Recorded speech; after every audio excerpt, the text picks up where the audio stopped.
Conspire का मतलब होता है जॉइंट पार्टिसिपेशन, जिसमें ये सेवरल पर्सन्स होते हैं, दो या दो से ज़्यादा पर्सन्स होते हैं और वो मिलकर क्या करते हैं, आपस में साजिश रचते हैं, जो कि होता है क्या, इलीगल एक्ट। एक पर्सन कभी भी गिल्टी नहीं हो सकता है क्रिमिनल कॉन्स्पिरेसी के लिए। The simple reason that one can not conspire with oneself. Hello guys, welcome to the channel concept of laws. आज हम बात कर रहे हैं क्रिमिनल कॉन्स्पिरेसी की, जो कि आता है सेक्शन 120A ऑफ आईपीसी में। तो वीडियो को कंटिन्यू करने से पहले please subscribe my channel and share the videos. तो आईपीसी का सेक्शन 120A कहता है जहाँ पर दो या दो से ज़्यादा पर्सन्स एग्री होते हैं कोई भी इलीगल एक्ट करने के लिए, और an act which is not illegal by illegal means, जो कि कोई ऐसा एक्ट जो कि इलीगल नहीं होता है इलीगल मीन्स से। तो ये जो एग्रीमेंट होता है उन लोगों के बीच में, इसको कहते हैं क्रिमिनल कॉन्स्पिरेसी। एक ऐसा एग्रीमेंट जो कि कोई ऑफेंस कमिट करने के लिए किया जाता है, उसे कहते हैं criminal conspiracy. Now we will discuss the essential ingredients of this section. पहली चीज़ यहाँ पर ये होनी चाहिए कि एग्रीमेंट होना चाहिए। वो जो लोग हैं, दो या दो से ज़्यादा जो पर्सन्स हैं, उनके बीच में क्या होना चाहिए, एग्रीमेंट होना चाहिए। और सेकेंडली वो जो एग्रीमेंट होना चाहिए, क्या होना चाहिए कि या तो वो कोई एक इलीगल एक्ट कमिट करने के लिए हो, या फिर कोई इलीगल मीन्स से ऐसा एक्ट करने के लिए हो जो कि खुद में इलीगल नहीं होता। तो यहाँ पर एक केस आता है टोपन दास वर्सेस स्टेट ऑफ बॉम्बे, जिसमें कि सुप्रीम कोर्ट ने इस सेक्शन के प्रिंसिपल्स को रखा था।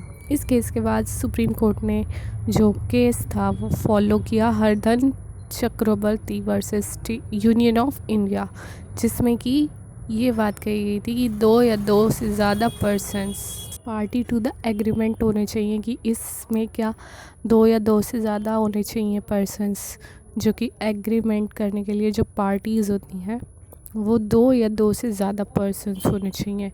एक अकेले पर्सन को कोई क्रिमिनल कॉन्स्पिरेसी के लिए गिल्टी नहीं माना जाता है। That one can not conspire with one self. एक केस था मोहम्मद हुसैन वर्सेस दलीप सिंह, जिसमें ये सुप्रीम कोर्ट ने ये बात हेल्ड की थी कि ये ज़रूरी नहीं है कि हर एक जो मेंबर है क्रिमिनल कॉन्स्पिरेसी का, वो हर एक डिटेल जानता हो, डिटेल्स ऑफ द कॉन्स्पिरेसी की, वो हर एक डिटेल जानता हो कॉन्स्पिरेसी की। हर एक जो मेंबर है वो उसका अपना सेपरेट पार्ट प्ले करता है क्रिमिनल कॉन्स्पिरेसी में। वो सब जो मिलकर एक एक्ट करते हैं, जो इलीगल एक्ट करता है, उसका क्या होना चाहिए कि कॉमन ऑब्जेक्ट होता है उन सब का। उस एक्ट को करने के पीछे उनका कॉमन ऑब्जेक्ट होता है। तो इसी टाइप से सेक्शन 120A दो टाइप के कॉन्स्पिरेसीज़ को प्रोवाइड करता है। फर्स्ट है कि जिसमें कि एग्रीमेंट होता है उन लोगों के बीच में, जो कि एक इलीगल एक्ट की वजह बनता है, एक इलीगल एक्ट का कारण बनता है। तो ये चीज़ क्या होता है, ये जो एग्रीमेंट होता है ये पनिशेबल होता है। सेकेंडली क्या होता है कि उन लोगों के बीच में जो एग्रीमेंट होता है, जो कि ऐसे एक्ट की वजह बनता है जिसका कि ऐसा रीज़न होता है कि कोई इलीगल मीन्स नहीं, कि वो इलीगल नहीं होता है, वो जो एक्ट उनका होता है वो इलीगल नहीं होता है, इलीगल मीन्स से नहीं होता है। So first we discuss agreement to do an illegal act. तो ये जो एग्रीमेंट होता है, ये कोई एक इलीगल एक्ट करने के लिए ये एग्रीमेंट किया जाता है, और इसमें जो पार्टीज़ होती हैं उन सब का कॉमन ऑब्जेक्ट होता है कि उनका सेम प्लान होता है और कोई भी इलीगल एक्ट करने का। और इसमें ये चीज़ नहीं है ज़रूरी कि उन सभी की प्रेजेंस उसमें ज़रूरी हो और कि फ़ेस टू फेस इंट्रैक्शन हो। उनका आपस में ये प्लान होता है, उनका कॉमन ऑब्जेक्ट होता है, उसको ये अचीव करने के लिए एक्ट करते हैं, जो कि होता है अनलॉफुल होता है। अनलॉफुली ये डिज़ाइन किया जाता है और ये एक इलीगल एक्ट करने के लिए एग्रीमेंट किया जाता है। इसमें क्या होता है कि उनके माइंड आपस में मैच करना है किसी पर्टिकुलर मैटर पर।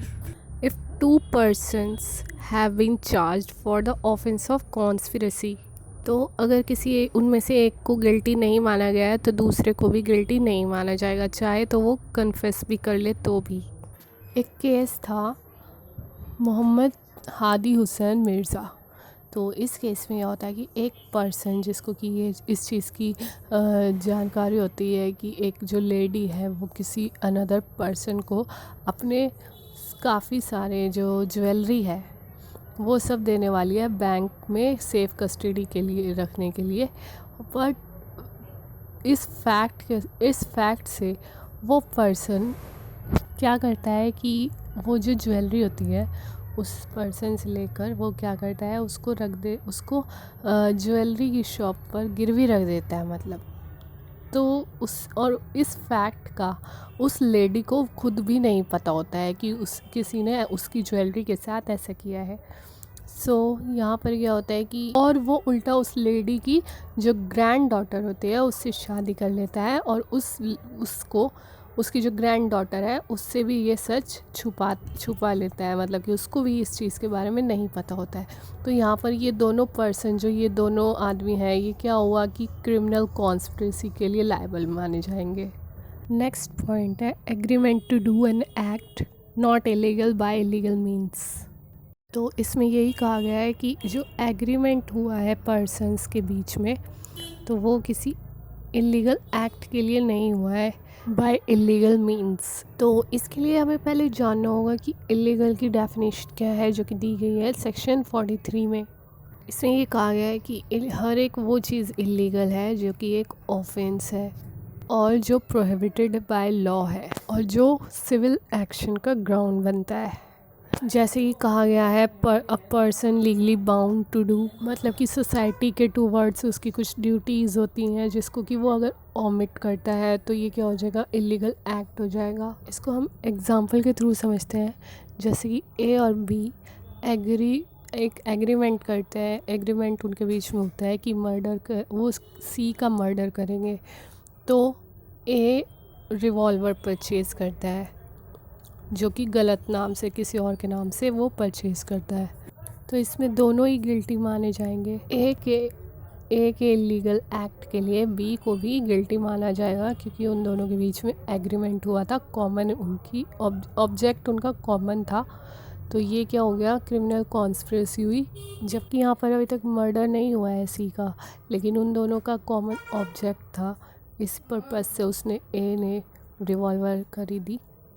तो ये क्या हो गया, criminal conspiracy. Now we discuss different ways of proving conspiracy. First, अगर कोई एग्रीमेंट हुआ हो पर्सन्स के बीच में, यहाँ पर उन एक्ट्स के ऊपर जो इस सेक्शन में मेंशन है, जो इस सेक्शन में दिए गए हैं, उस एक्ट्स पर अगर कुछ पर्सन्स के बीच में कोई एग्रीमेंट हुआ हो तो ये जो एग्रीमेंट होगा ये क्या होगा कि डायरेक्ट एविडेंस प्रूव कर देगा, पार्टीज़ के एक्ट्स और कंडक्ट से ये प्रूव कर देगा। तो जैसा कि एविडेंस एक्ट के सेक्शन 10 में दिया गया है, एजेंसी, डॉक्ट्रिन ऑफ एजेंसी दिया गया है। अगर कोई कंडीशन सेटिस्फाई कर दे इस सेक्शन को सेटिस्फाई कर दे तो ये क्या हो जाएगा कि सेटिस्फाई कर दे the act done by one is admissible against the conspirators. अगर बात की जाए एक्टिव पार्टिसिपेशन की कॉन्स्पिरेटर्स के, तो एवरीवन उसमें जो भी कॉन्स्पिरेटर्स हैं सभी लायबल माने जाएंगे। ये बात किस में ऐड हुई थी, state of HP versus Krishna Lal. इस केस में ये बात ऐड हुई थी कि जो उन कॉन्स्पिरेटर्स में से कोई एक अगर कमिट करता है ऑफेंस तो उसके लिए वो सभी लायबल माने जाएंगे।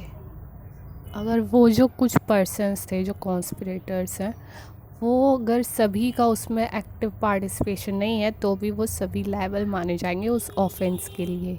तो ये था हमारा क्रिमिनल कॉन्स्पिरेसी। सो गाइस, मिलते हैं नेक्स्ट वीडियो में, तब तक के लिए बाय बाय, टेक केयर।